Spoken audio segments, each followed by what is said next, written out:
धन्यवाद देना चाहूंगा सचिन पायलट जी के धैर्य को। कभी उन्हें निकम्मा कहा गया, कभी उन्हें नकारा कहा गया और अब उन्हें षड्यंत्रकर्ता कहा गया। उसके बाद भी वो नीलकंठ बने हुए हैं, जहर पी रहे हैं। और जब नीलकंठ का जहर पिघल जाता है तो भूचाल लाता है। कांग्रेस की राजनीति में कब भूचाल आ जाए कोई पता नहीं। राहुल गांधी जी ने जब से सचिन पायलट के धैर्य की प्रशंसा की है, मुख्यमंत्री जी कुछ ज्यादा बेचैन है कि सचिन पायलट का इस सरकार को गिराने के षड्यंत्र में प्रमुख किरदार थे। सीकर के अंदर मुख्यमंत्री जी ने कहा, कोटा के अंदर संसदीय कार्य मंत्री जी ने कहा, अगर मुख्य किरदार थे तो उनके विरुद्ध में कार्रवाई करने से किसने रोका है। राजस्थान के जो मिनी मुख्यमंत्री बने विधायक है, वो मंत्रियों को बंधक बनाकर मनचाहा स्थानांतरण करा रहे हैं। अभी जयपुर के अंदर जिस प्रकार का व्यवहार हम सब लोगों ने YouTube पर देखा, प्रसादी लाल जी मीणा के साथ हुआ, वो अपने आप में बिल्कुल सारी चीज़ों को साबित करता है। सरकार जहाँ कहती है कि हम भ्रष्टाचार को खत्म करेंगे, भ्रष्टाचारियों को सीधा परिचय देने का काम सरकार कर रही है कि राजस्थान में सर्वाधिक भ्रष्टाचार है। 67% कार्य बिना पैसों के होते नहीं। इस मुल्क में सर्वाधिक बेरोजगारी 28.3% राजस्थान में है। बेरोजगारी भत्ता देने की बात, उसमें 27 लाख नौजवानों को बेरोजगारी भत्ता 35 रुपए देने का वादा जन घोषणा पत्र में किया इन्होंने। उसके बाद उसको घटाकर 2 लाख किया और उसके बाद ये शर्त लगा दी कि अगर आपको बेरोजगारी भत्ता लेना है तो 4 घंटे सरकारी दफ्तरों में चौकीदारी की भूमिका में खड़ा रहेगा नौजवान। आदेश देखा होगा कि सरकार ने ये कहा कि जो सावन की कांवड़ यात्रा निकलती है, भगवान रामदेव जी की जो यात्राएं निकलती है, इनमें भजन कीर्तन के साथ आप यात्रा नहीं निकाल सकते। आप उसमें वाद्य यंत्र नहीं बजा सकते, डीजे नहीं बजा सकते। मैं समझता हूँ ये सारी बातें सिद्ध कर रही है कि न केवल सरकार अपने वोट बैंक की राजनीति के अंदर सांप्रदायिक सद्भाव खत्म कर रही है, बल्कि हर मुद्दे पर जनता का विरोध कर रही है। सत्तारूढ़ कांग्रेस पार्टी मंत्रिमंडल के सदस्य और विधायक अग्निपथ योजना को लेकर विरोध कर रहे हैं। हमारा संविधान संघवाद पर आधारित है। सेना सेंट्रलिस्ट का विषय है, इसलिए उस विषय पर नीति बनाने का अधिकार केंद्रीय सरकार और केंद्रीय मंत्रिमंडल को है। लगभग 250 बैठकों के बाद और 28 महीने के मंथन के बाद जो योजना इस देश में लागू की, पहला मौका हमने देखा जब किसी योजना का विरोध तो कोई भी राजनीतिक दल कर सकता है, और राज्य मंत्रिमंडल प्रस्ताव पारित करके सेंट्रल सूची में शामिल किसी योजना का विरोध करे, ये पहला मौका नहीं है। जब से राजस्थान बना है, सर्वाधिक बार लगभग 18 बार मुख्यमंत्री जी की सदारत में कभी राजभवन, कभी गांधी जी की मूर्ति के सामने धरना, ये सिलसिला लगातार चलता है। अग्निवीर योजना, आपको मालूम है कि चीन के बाद सबसे बड़ा सैन्य बल 15,60,000 सैन्य बल की संख्या है हमारे यहाँ है। इस पूरे विश्व में सबसे बड़ा सैन्य बल हमारा बने, हमारी सेना की औसत आयु 3 से 4 साल कम हो, इस मुल्क के नौजवानों में राष्ट्रवाद, राष्ट्र रक्षा और अनुशासन तीनों को लेकर इस प्रकार की एक योजना बनाई गई। रूस जो है उसमें 18 वर्ष पूरे होने पर हर रूस के नागरिक को 1 वर्ष तक सेना में प्रशिक्षण लेना अनिवार्य है। चीन में 2 वर्ष और जहां आज हमारे मुल्क में 25 वर्ष से कम आयु की जनसंख्या में 50% भागीदारी है, 30,000 रुपया मासिक वेतन और अग्निवीर 4 वर्ष की सेवा पूरी करने के बाद 25% को स्थायी सेना में कमीशन और शेष को 11,60,000 रुपये एक मुफ्त उनका और सहयोग अनुदान। इसी सेवा के दरमियान वो ग्रेजुएट तक की अपनी परीक्षाएं, अपनी अध्ययन को चालू रख सकते हैं ब्रिज कोर्स से। अगर वो नहीं पढ़ा लिखा है तो 10+2 का सर्टिफिकेट उसके 4 साल की सेवाओं के बदले में माना जाएगा। रक्षा, गृह, खेल जैसे कई मंत्रालयों में 10% का आरक्षण। इन सारों के बीच में जब अशोक गहलोत जी इस योजना पर सवाल खड़ा करते हैं तो मैं पूछना चाहता हूं कि उन्होंने एक विधानसभा में पुलिस संशोधन विधेयक 2020 पारित किया था, जिसका हमने विरोध भी किया था। पुलिस एक्ट के अनुसार पूरे राजस्थान के अंदर सभी गांवों में ग्राम रक्षकों की नियुक्ति होनी थी। 3 वर्ष का उनका समय था। एक निश्चित मानदेय भी उनको दिया जाना चाहिए, दिए जाने का प्रावधान था। गांव में अपराध और अपराधियों की गतिविधियों के बारे में पुलिस तंत्र के साथ उनको रोकने का लक्ष्य था। मुख्यमंत्री जी ने विधानसभा में प्रस्ताव पारित करके ये जो ग्राम रक्षक है उनकी सेवाओं को 3 साल की जगह 2 साल किया और मानदेय 0 किया। अग्निवीर योजना में तो 30,000 का मानदेय है और इसके साथ ही जो सबसे बड़ी बात कही बेरोजगारी भत्ता देने की बात, उसमें 27 लाख नौजवानों को बेरोजगारी भत्ता 3500 रुपये देने का वादा जन घोषणा पत्र में किया इन्होंने। उसके बाद उसको घटाकर 2 लाख किया और उसके बाद ये शर्त लगा दी कि अगर आपको बेरोजगारी भत्ता लेना है तो 4 घंटे सरकारी दफ्तरों में चौकीदारी की भूमिका में खड़ा रहेगा नौजवान। और आज हालत यह है कि सिर्फ 53,000 नौजवानों को बेरोजगारी भत्ता सरकार दे रही है। आज एम्प्लॉयमेंट एक्सचेंज में रोजगार कार्यालय में पंजीकृत है। इस मुल्क में सर्वाधिक बेरोजगारी 28.3% राजस्थान में है। मुख्यमंत्री जी एक योजना का विरोध कर रहे हैं, जरा अपने इलाके में देख ले अपने। आज बेरोजगारी युवा जागृति एक अभियान चला हुआ है।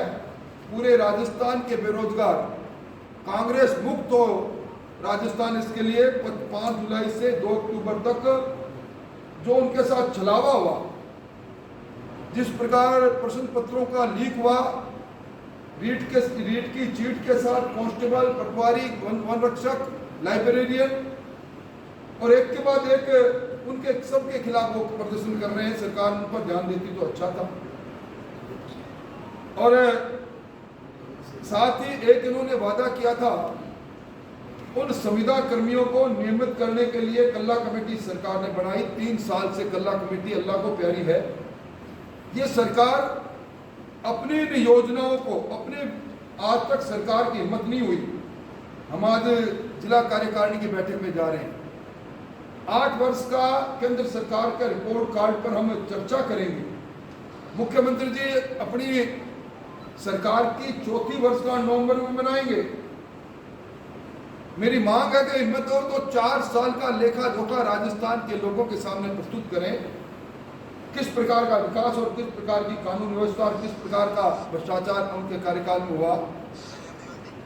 अभी हाल ही में एक अध्यादेश पारित हुआ है कृषि उपज मंडी अधिनियम 1961 में। बहुत कम लोगों को जानकारी है। मैं चाहूंगा कि आपके माध्यम से राजस्थान के लोगों को इसकी जानकारी हो।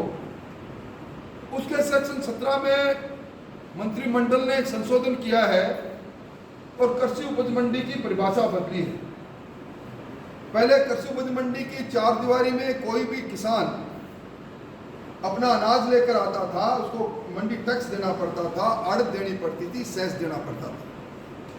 अब राजस्थान की सरकार ने यह अध्यादेश पारित करके इसी खरीफ की फसल के साथ अब राजस्थान का किसान कहीं भी अपनी फसल बेचेगा, चाहे किसी बाजार में दुकान पर बेचे, चाहे खेत में खलिहान में अपनी जमीन फसल को बेचे, उसे राजस्थान में 1.60% मंडी टैक्स देना होगा, 50 पैसे सेस देना होगा और 2 रुपये 25 पैसे आड़त देनी होगी। इससे बड़ा दुर्भाग्य हो नहीं सकता। इन्होंने विरोध किया था कृषि कल्याण बिल की थीम एक ही थी कि किसान को कृषि उपज मंडी की जंजीरों से मुक्त करने का। इसके साथ ही अभी एक और मंत्रिमंडल, पिछले मंत्रिमंडल ने प्रिवेंशन ऑफ करप्शन एक्ट 1988 के अंदर एक संशोधन लाए हैं सेक्शन 17A में। उस संशोधन के माध्यम से सरकार जहाँ कहती है कि हम भ्रष्टाचार को खत्म करेंगे, भ्रष्टाचारियों को सीधा पर्चा देने का काम सरकार कर रही है। किसी भी भ्रष्टाचारी अधिकारी कर्मचारी के विरुद्ध में ऐसी भी कार्रवाई करे, इससे पहले संबंधित विभागाध्यक्ष विभाग से उसको अनुमति लेनी होगी। यानी किसी भी कर्मचारी अधिकारी के विरुद्ध शिकायत आने पर अब एसीबी वैध नहीं, इस संशोधन के बाद उन्हें अनुमति लेनी होगी। आज 315 ऐसे अधिकारी हैं जिनके विरुद्ध एसीबी ने सरकार के सामने प्रार्थना की, हमें इनके खिलाफ कार्रवाई करनी, उनको अनुमति नहीं मिली। अभी आपने देखा होगा खंडेला में एक अधिवक्ता हंसराज ने वहां के एसडीएम और वहां के एसएचओ पर आरोप लगाते हुए आत्मदाह किया। आज भ्रष्टाचार के अंदर राजस्थान के अंदर अभी जो सर्वे अलग अलग आए हैं उसके अनुसार सर्वाधिक इंडिया इंटरनेशनल ट्रांसपेरेंसी का सर्वे है। इस देश की ख्यातिनाम एजेंसी है इंडिया इंटरनेशनल ट्रांसपेरेंसी ने कहा है कि राजस्थान में सर्वाधिक भ्रष्टाचार है। 67% कार्य बिना पैसों के होते नहीं। पहली बार हमने देखा राजस्थान के अंदर अब राजस्थान के जो मिनी मुख्यमंत्री बने विधायक है वो मंत्रियों को बंधक बनाकर मनचाहा स्थानांतरण करा रहे हैं। अभी जयपुर के अंदर जिस प्रकार का व्यवहार हम सब लोगों ने YouTube पर देखा, प्रसादी लाल जी मीणा के साथ हुआ, वो अपने आप में बिल्कुल सारी चीज़ों को साबित करता है कि सचिन पायलट का इस सरकार को गिराने के षड्यंत्र में प्रमुख किरदार थे। सीकर के अंदर मुख्यमंत्री जी ने कहा, कोटा के अंदर संसदीय कार्य मंत्री जी ने कहा, अगर मुख्य किरदार थे तो उनके विरुद्ध में कार्रवाई करने से किसने रोका है। जहां केंद्रीय मंत्री गजेंद्र सिंह जी के वॉइस सैंपल की बात उठा रहे हैं कांग्रेस के नेता, अच्छा रहे पर्यटन मंत्री विश्वेंद्र सिंह जी की वॉइस सैंपल की बात भी वो करें, अपनी एजेंसी को कहें। और मैं समझता हूं कि जिस प्रकार का अब कांग्रेस में अंतर्द्वंद है, राहुल गांधी जी ने जब से सचिन पायलट के धैर्य की प्रशंसा की है, मुख्यमंत्री जी कुछ ज्यादा बेचैन है। आप सबने देखा अमीर कागजी की बात मैंने आपके सामने रखी। गणेश घोगरा जो कांग्रेस की यूथ कांग्रेस के अध्यक्ष है, उन्होंने अपने इलाके के अंदर अधिकारियों को बंधक बनाया और उसके बाद उन्होंने मुख्यमंत्री जी को चिट्ठी लिखी, अधिकारी काम नहीं करते। रामलाल मीणा, राजेंद्र भिदुड़ी और इनके खुद के मंत्री अशोक चांदा ने क्या तो यहाँ तक कह दिया कि मैं मंत्री के कुर्सी पर हूँ तो जलालत भरी है। मैं समझता हूँ कि एक लंबी फिरस्त है। अंतर्द्वंद के कारण से मुख्यमंत्री जी सिर्फ एक ही काम में लगे रहे अब तक, जबकि उनकी सरकार आने वाले 3 महीने में चौथा साल पूरा करेगी कि अपनी कुर्सी को कैसे बचाएं। और मैं समझता हूं कि ये सारी बातें सब लोगों के सामने हैं। अभी केंद्र सरकार ने खरीफ की फसलों की एमएसपी जारी की है। हमारे राजस्थान में सर्वाधिक बाजरा पैदा होता है, 2350 रुपये उसकी एमएसपी जारी हुई है। पिछली बार केंद्र सरकार ने इनको कहा कि आप एमएसपी पर बाजरे की खरीद करो, सरकार ने खरीद नहीं की। इस बार भी सरकार की वही बात रही, तो निश्चित तौर पर भारतीय जनता पार्टी इसके लिए निश्चित तौर पर आंदोलन करेगी। अभी आपने एक और आदेश देखा होगा कि सरकार ने ये कहा कि जो सावन की कांवड़ यात्रा निकलती है, भगवान रामदेव जी की जो यात्राएं निकलती है, इनमें भजन कीर्तन के साथ आप यात्रा नहीं निकाल सकते, आप उसमें वाद्य यंत्र नहीं बजा सकते, डीजे नहीं बजा सकते। मैं समझता हूँ ये सारी बातें सिद्ध कर रही है कि न केवल सरकार अपने वोट बैंक की राजनीति के अंदर सांप्रदायिक सद्भाव खत्म कर रही है, बल्कि हर मुद्दे पर जनता का विरोध कर रही है। देखा पिछले शनिवार को जो भरतपुर सेंट्रल कोऑपरेटिव बैंक का घोटाला था, जिसमें एपेक्स बैंक ने जांच दल बनाया, फर्जी नाम से 302 एफडी बन जाए 26 करोड़ की, और तत्कालीन जो प्रबंधक थे राजेश सिंह वो दोषी पाया जाए, और इसी प्रकार कर्जा माफी का पैसा 27 करोड़ रुपए बचत खाते में जमा कराकर किसान का हड़प लिया जाए, और उसके बाद जब जांच आगे बढ़े तो बड़े षड्यंत्र पूर्वक आग लगा दी जाए। ये सारी बातें सिद्ध कर रही है कि किसान के साथ साथ जो इस प्रकार की संस्थाएं हैं भ्रष्टाचार का अड्डा बन गई है। पहला बार मौका है कि न केवल भरतपुर के बल्कि राजस्थान के किसान जो सहकारी बैंकों से जुड़े हैं, राजस्थान जीवन सहकार बीमा योजना, राजस्थान जीवन सहकार दुर्घटना बीमा योजना, इनका प्रीमियम को 4 गुना बढ़ाया गया और उम्र को कम किया गया, और 10 लाख का जो बीमा का कुल बीमा का बीमित राशि थी उसको घटाकर 3 साल किया गया। और भरतपुर में तो हदों को पार कर गए, जब भरतपुर में लगभग 60,000 किसानों को इस योजना से वंचित रखा। मैं समझता हूँ ये सारी बातें वो बातें हैं जिन बातों को सरकार को जवाब देना चाहिए। अलग अलग राग अलाप रहे हैं। निश्चित तौर पर भारतीय जनता पार्टी ने 13 जिलों के अंदर एक अभिनव योजना लेकर आए थे, काली सिंह, पार्वती, मेज और जाखम के पानी को बनास, गंभीरी, बाणगंगा और पार्वती के सब बेसिन में डालकर। अब इसमें तकनीकी रूप से कोई कमी खामी हो सकती है, हम भी इसके प्रबल समर्थक हैं। मुख्यमंत्री जी को चाहिए, और मैं मांग करूंगा कि ये बयानों के बाण चलाने के बजाय सर्वदलीय बैठक बुलाएं।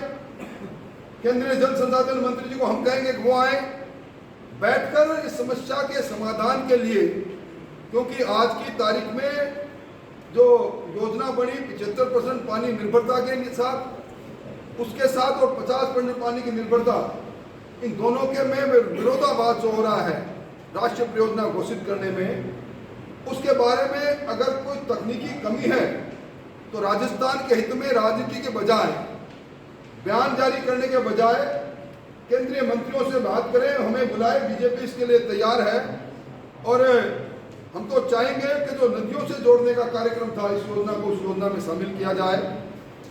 आज जिस प्रकार की हालात आपके इस भरतपुर में है, मैंने अभी आपको भरतपुर कोऑपरेटिव बैंक के घोटाले के बारे में बताया। अब भरतपुर में एकीकृत मिशन से सफाई, आज भरतपुर इस प्रदेश के जिसमें सबसे कम सफाई उन शहरों में है, और उसको ठेका देने के लिए जिस प्रकार की कार्रवाई की जा रही है, डीपीआर के लिए 14 करोड़ का डीपीआर बनाया जा रहा है। मैं समझता हूं कि भारतीय जनता पार्टी ने इस मुद्दे पर भी ध्यान आकर्षित किया है। आज कभी वेंटिलेटर किराए पर देने की बात